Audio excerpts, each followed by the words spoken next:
Come on, Spearman. 298. So Lewis started the season, again, his average was a little bit lower than what we expected. And then all of a sudden towards the end of the season, as many of you know, Lou got hot. And it was getting hot at the right time, okay? So he earned a spot on the sectional tournament. Pretty much started the last couple weeks of the season. I think the first tournament you were on junior varsity and ended up placing on junior varsity, so that was awesome. First two, I think, right? Both Juan and Edo Forest. And I think you were up there for both of them, so awesome job. And then we moved him up to both full-time on varsity. And Lou ended up starting the season with a 157 average and ending the season with a 184 average. All right.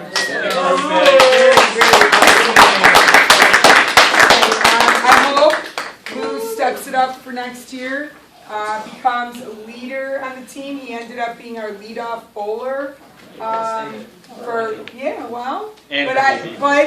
I'll allude to this at the end. You know, we have to do something about our spirit. We have to do something about our attitude when we're on the lanes. We have to be more cheering for ourselves, cheering for our teammates, and being a part of the game. I know other people might not like it, but look at the two teams that won sectionals. They were two of the loudest teams there. So we have to take that into consideration, that we have to have that spirit, have that sportsmanship. Okay? So congratulations.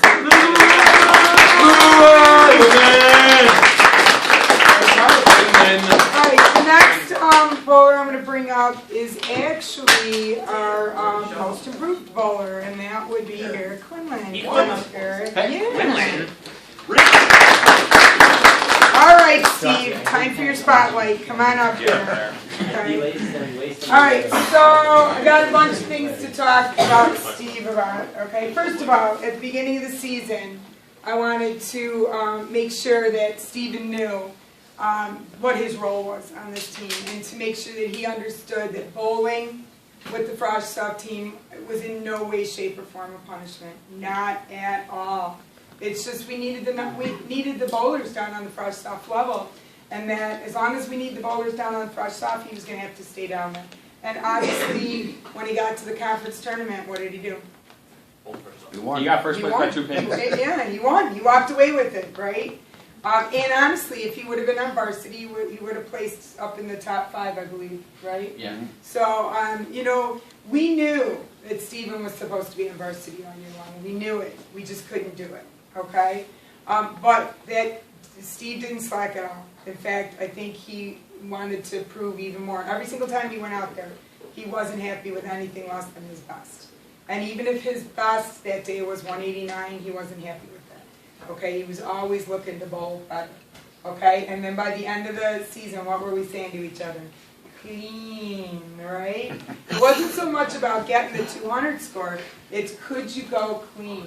Okay, even when you left the split, right? Yeah, and I picked it up for you. Exactly. Very good. Okay. All right, so Steven was the second high average on the team this year with a 206 average, so that's awesome. All right.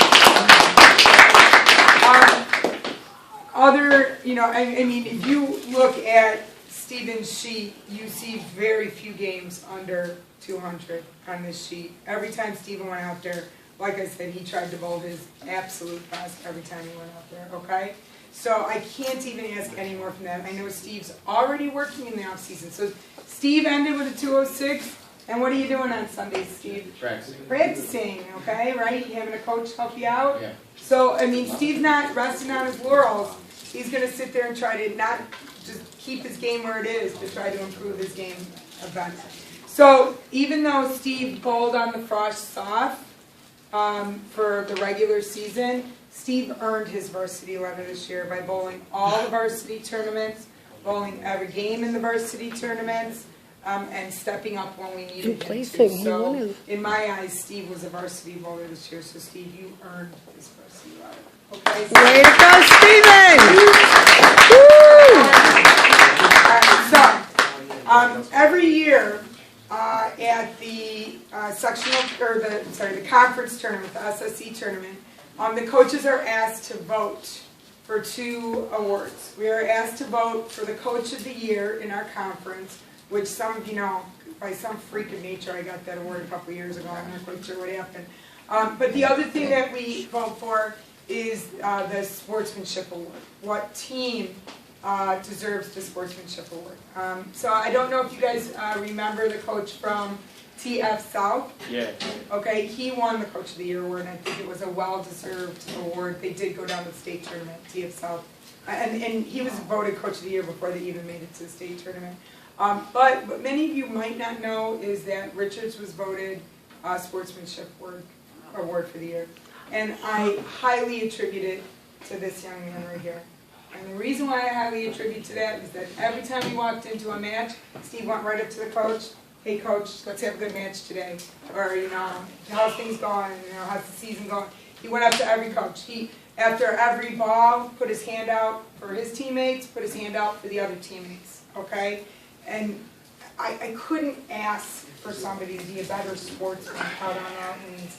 And I hope that everybody else learns from that. I never ever root for somebody to do poorly. I can only root for somebody to do their absolute best.